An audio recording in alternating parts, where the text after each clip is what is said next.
Well, good morning folks, this is Lee, your virtual airline pilot, back with you again. Welcome back to the channel, and welcome to another review. This is the first of 3 reviews of 3 different scenery products by the same single designer that we're featuring.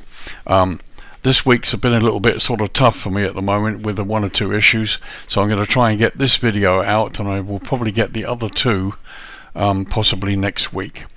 Anyhow, to begin with, we're going to be looking at 3 sceneries by XCODR Designs. That's XCODR Designs. They initially designed sceneries for X-Plane, and now they're designing for Flight Sim 2020.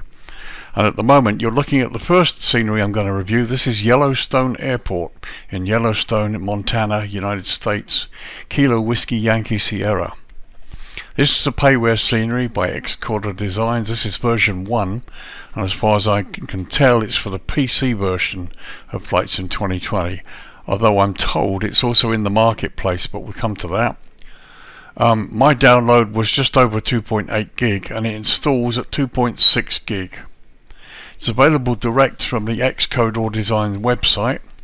And as I said, it's also available from the marketplace, so there's a possibility it might be available for Xbox, I don't know.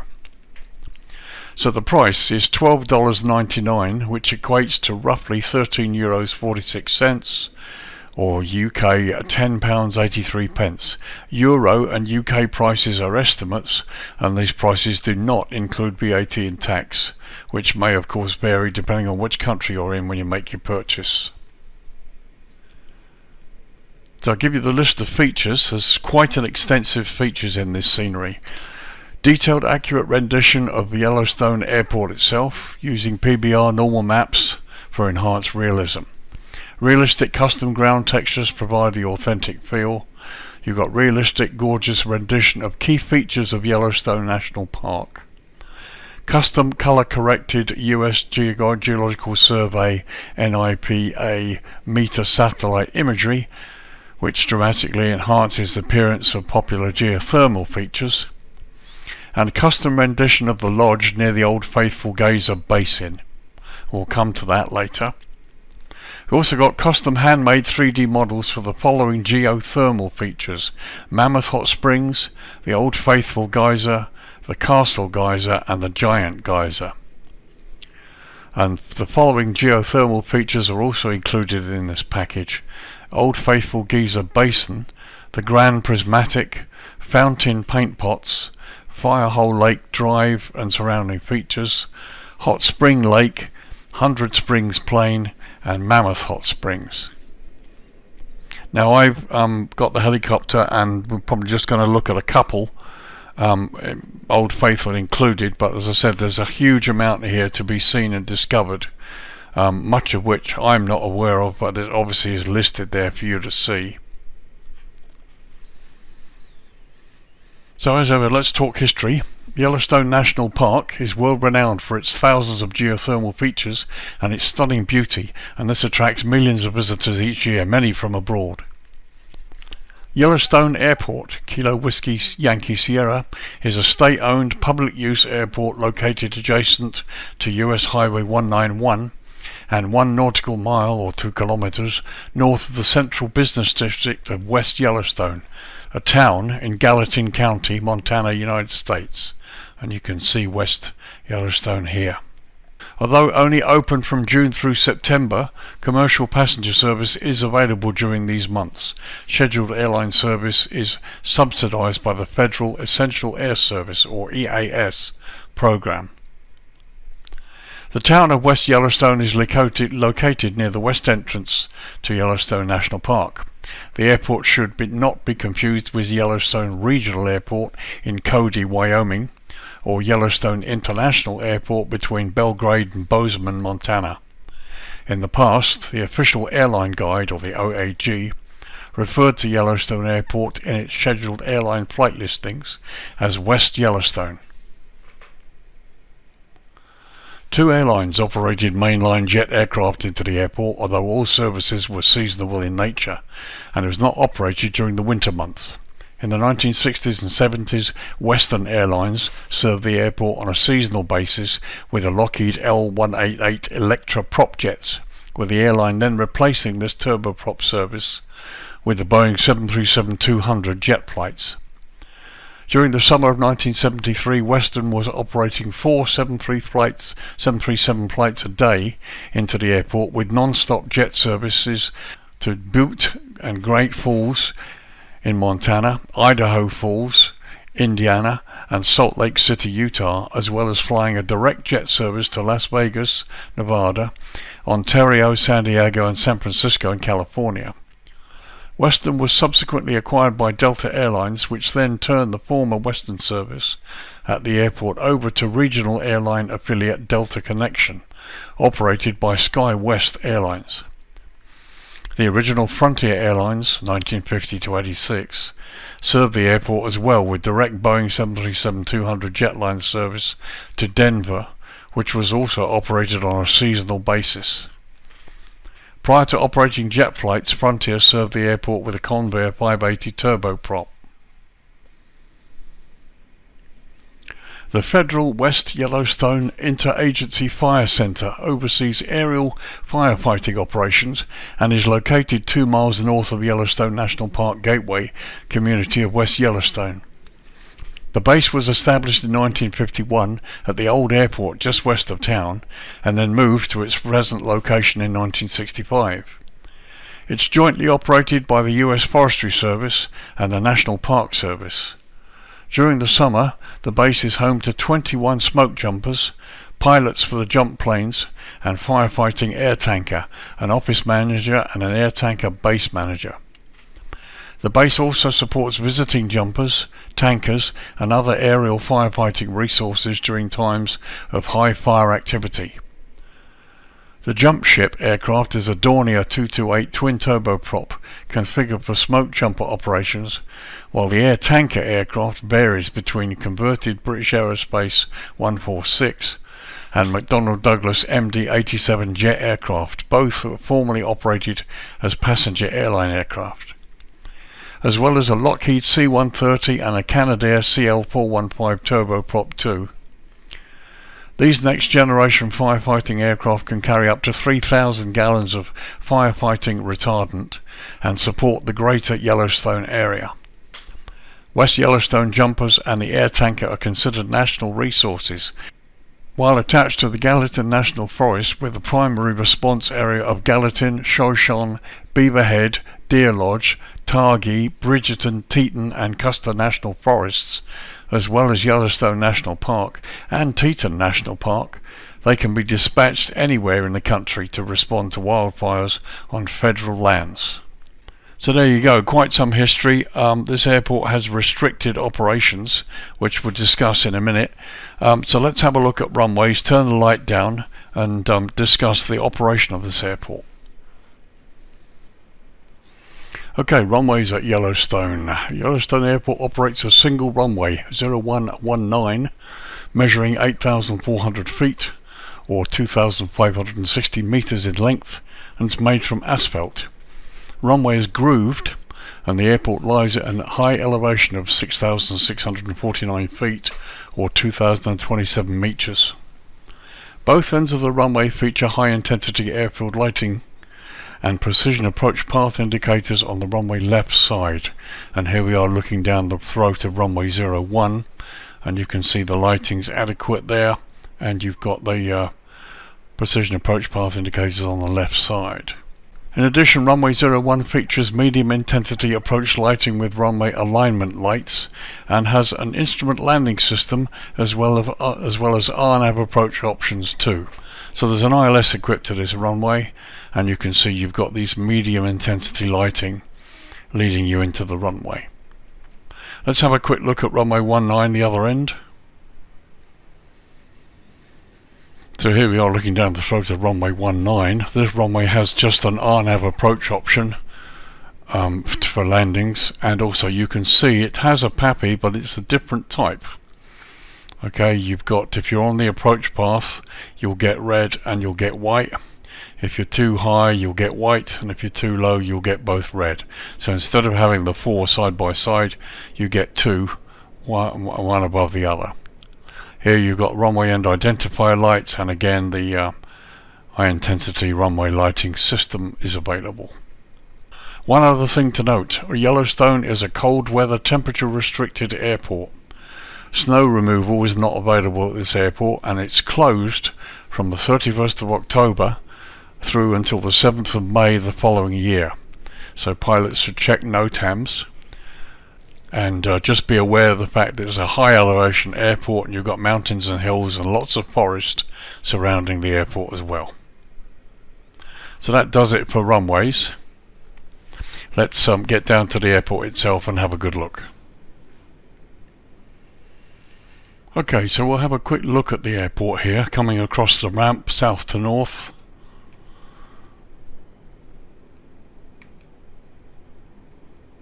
As you can see, nicely done, airport fence there, a car park of sorts, and we've got the buildings there too. There is internal development, and there's also night lighting that we'll have a look in a minute. But as you can see, some people as well, some animated people. The Embraer really shouldn't be there, but anyhow, I think I've got some AI sort of stuff active, that's why. There's my helicopter, Yellowstone Aviation there. There's the fire service building. A couple of other buildings there too, private building there, and a partly finished hangar by the looks of it.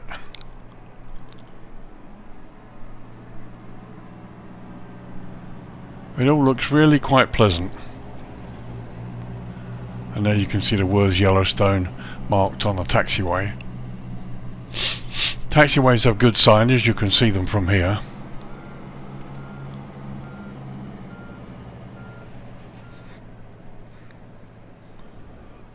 Over here you've got fuel and generators and various bits and pieces in the corner here.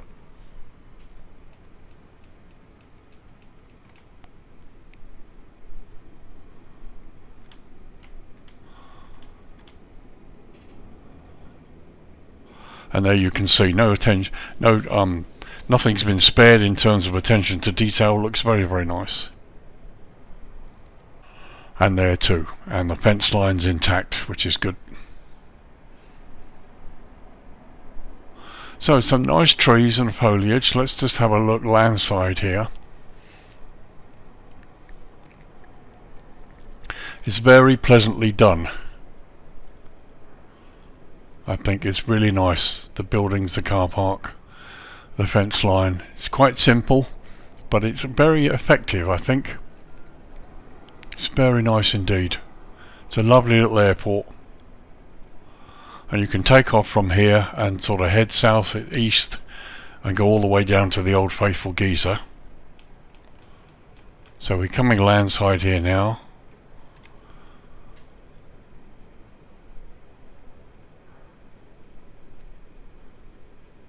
It's very nice. Nice little outside tables and things there.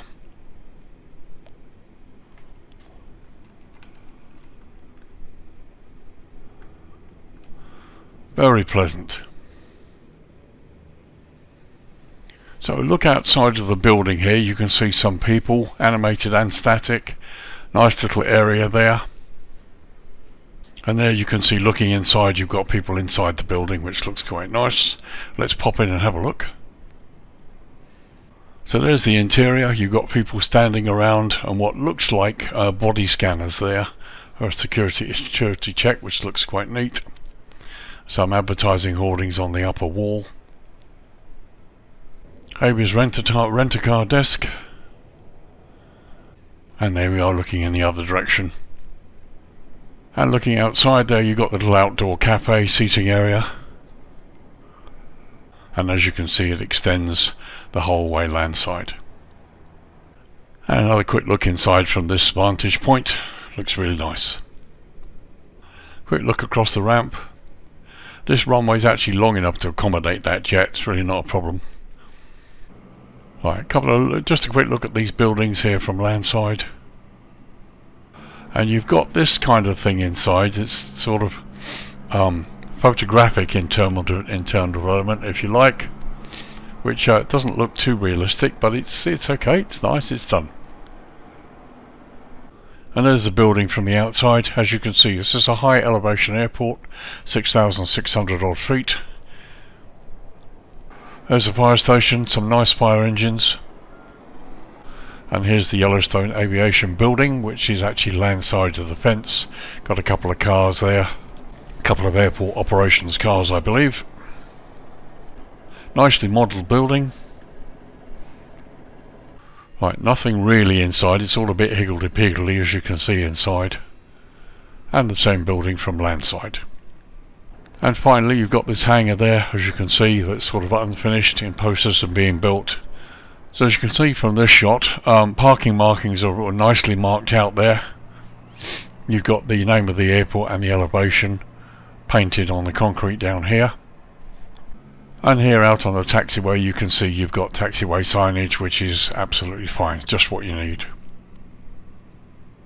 So here we are on the approach to runway 19 threshold there to the left, and you've got the windsock there on the right. Runway signage looks good. And you've got this area here. A couple of hangars, some private aircraft. And once again some very quaint, nice little modelling here.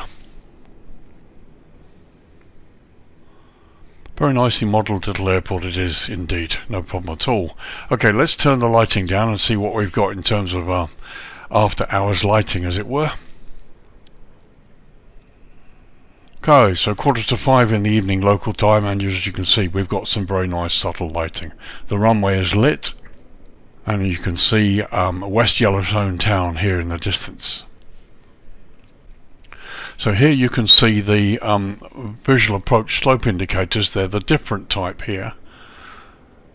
Rather, instead of having 4 of them in a line, you've got 2 and 2. And it works a little bit differently. Here you can see signage, taxiway signs look good, blue airfield edge lights, no green centerline lights that I can see at the moment. And they're looking down the taxiway, you've got the centerline but no green lighting. Just a little look at this area, as you can see some nice subtle lighting, nothing, they haven't gone overboard here, it just looks really pleasant. And a little close-up view there. And a little view from the other side. As you can see, there's an attempt at getting the windows, getting you to believe that there's something going on inside.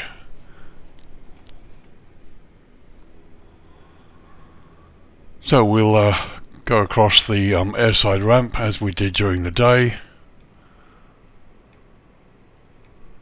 Have a slow tour. All looks pretty nice. Nice to see some of the vehicles are lit as well. There's not a shed load of lighting here, but then arguably you don't really need it.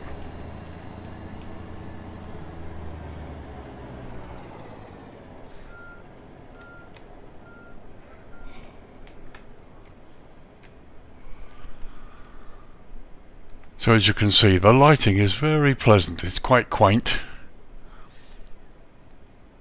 And it looks quite good. And actually, when you look at the inside through the windows of those buildings where he's done the work inside, it looks a bit better. Unfortunately, this building is a bit over bright.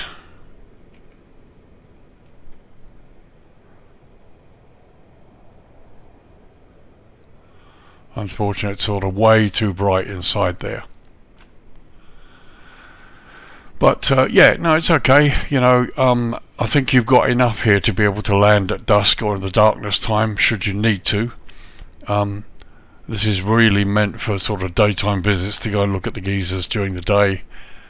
But there you go. So it's still pretty bright, but then as you get a little bit lower, you can see it doesn't look. It looks a little better.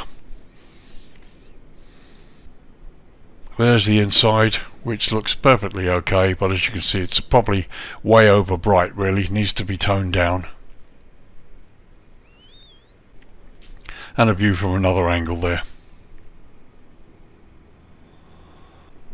So this is landside, as you can see it looks quite pleasant. No asobo globes floating all over the place. And I did notice this, not entirely sure what it is, but I guess we'll find out at some point. So once again, an overview just looking landside. Lighting's very nice, very subtle.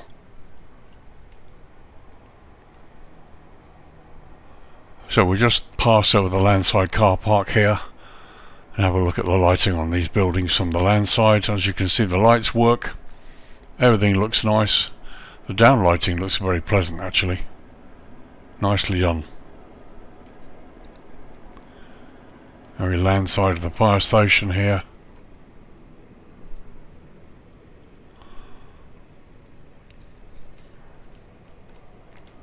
Very pleasant indeed.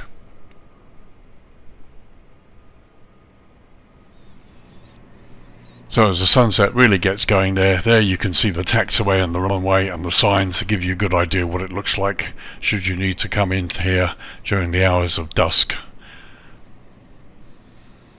And there's a view from across the other side of the runway.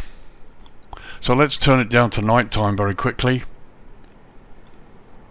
Okay, 7:30 in the evening. As you can see, everything's pretty much dark now, but you've got ramp lighting there and the blue edge lights are useful. You're going to need to use your nose gear light, or if you're coming in by helicopter, it should be enough there for you to be able to sort of find your way in, as it were. There we are, looking south towards the threshold of runway 01. Runway looks good, the edge lighting looks good. You've got the town of Yellowstone West over there in the distance. And looking towards the threshold of runway 19 there. Now here by the parking area you've got absolutely no lighting at all, so you're going to be to some extent left to your own devices should you need to park here. And here's that additional parking area up to the north end by the runway 01 threshold, well runway 19 threshold, sorry. And there you've got a little bit of lighting there too. Okay, so a quick look at dawn. 7:45 in the morning, the sun's just about to rise above the horizon. Some of the lighting is still on, and there you can see. Very nice. Okay, so here's a quick look at Old Faithful in the scenery. And you can see lots of people standing there watching it. And this is the helicopter we flew down in. Just do a couple of views for you. So there you can see the Geyser spouting away, and you've got various buildings and cars and car parks and stuff. Locally, all really nice part of the scenery here, all part of Yellowstone. Just a closer look for you. And a quick look at some of the onlookers there. And one of the lodges.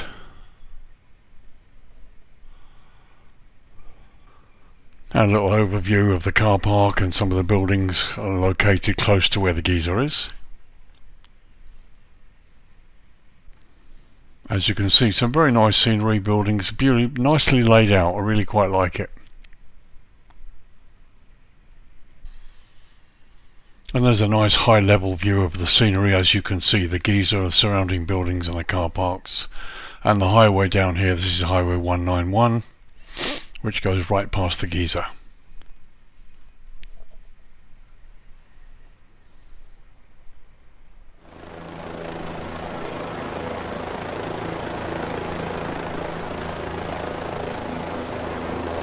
So we've landed on the grass by a couple of the other hot springs, a little bit further north.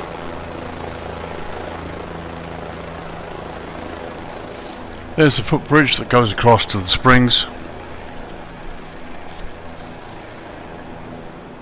And there you can see the footpath that goes up to the springs and around the water holes themselves.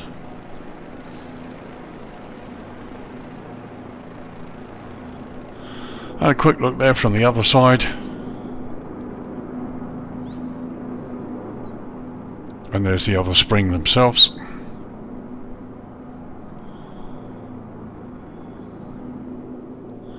And there's a small overview of the springs from a higher level. Very nice indeed.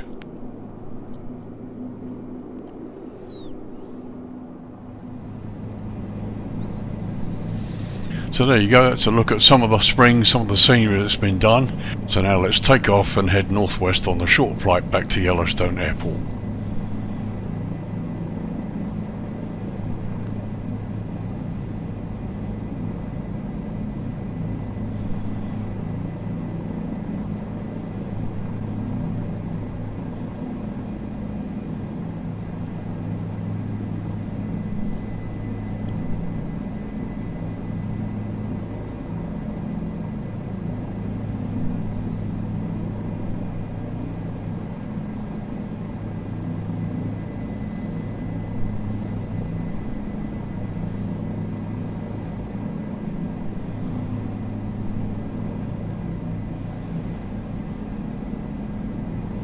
As you can see, overall the scenery is pretty stunning.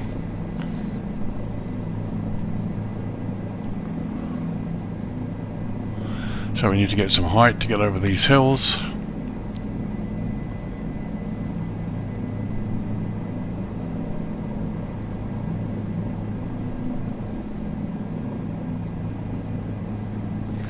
Now I've never been out here in real life, so I don't know if this terrain is accurate or accurately reflects what you would find out here. But it's a nice area. It looks really beautiful, lots of foliage and trees, looks great. And those little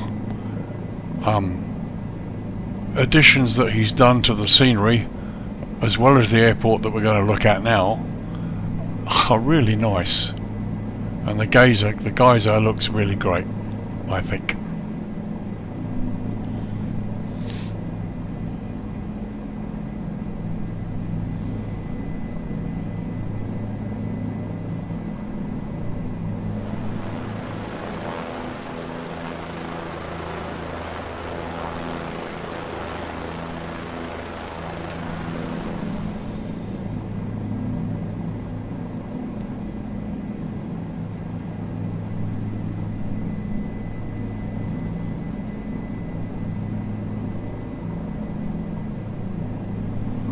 Okay, so I'll join you back approaching the airport.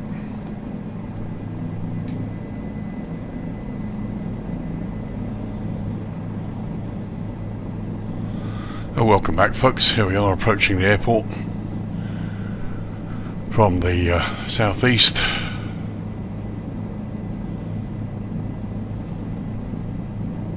See if we can make a half decent landing.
And there we are, welcome back.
Okay folks, there we are, back at Yellowstone. Thanks for flying back with me.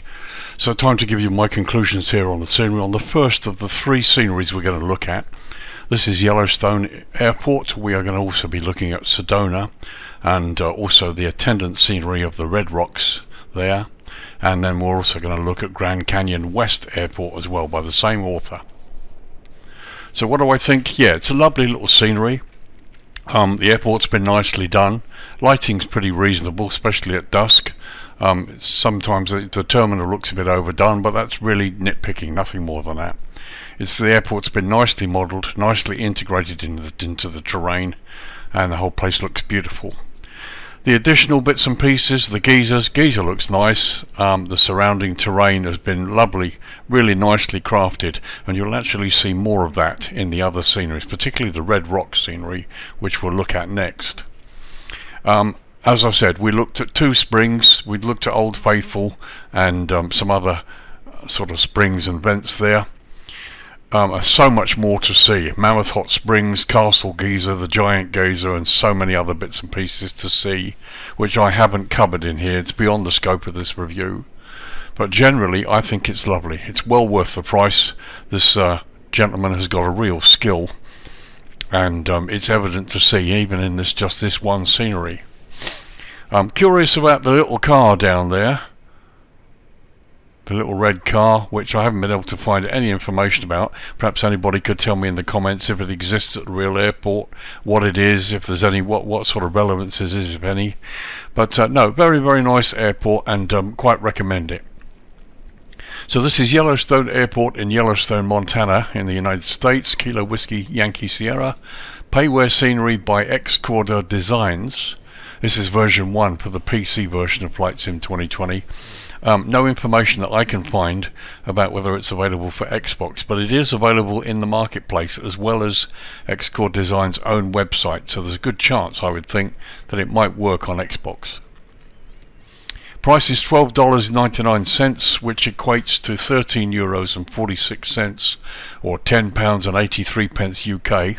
Euro and UK prices are estimates, and the prices do not, as far as I can see, include tax or VAT, which of course may vary depending on the country you're in when you make your purchase. Lots of features about this scenery and the surrounding area out there for you to see, and I leave it to you to examine them. So folks, thanks for joining me in this review. I apologise this week and last week for certain things that have happened that are beyond my control, that have meant that I haven't been able to do my normal 2 or 3 videos a week. But I get this released, and it all being well, I might be able to get another video released before the weekend. So look out for Grand Canyon West Airport review by the same author, and also Red Rock and SEDONA, which are 2 different packages but which I'll review together, and that's coming soon. Also next week, all being well, look out for a review of the new Seattle scenery that's been released, available from Orbix at the moment. We're going to take a quick look at the default, which was improved by Microsoft, and then we're going to disable it and then put the new scenery in and have a look at that. So lots more to come. It's the 1st of December, guys. Hope you're going to have a good Christmas, And anyway, thanks for joining me today. This is Lee, your virtual airline pilot, saying thanks for that, and I'll see you in the next video. Bye for now.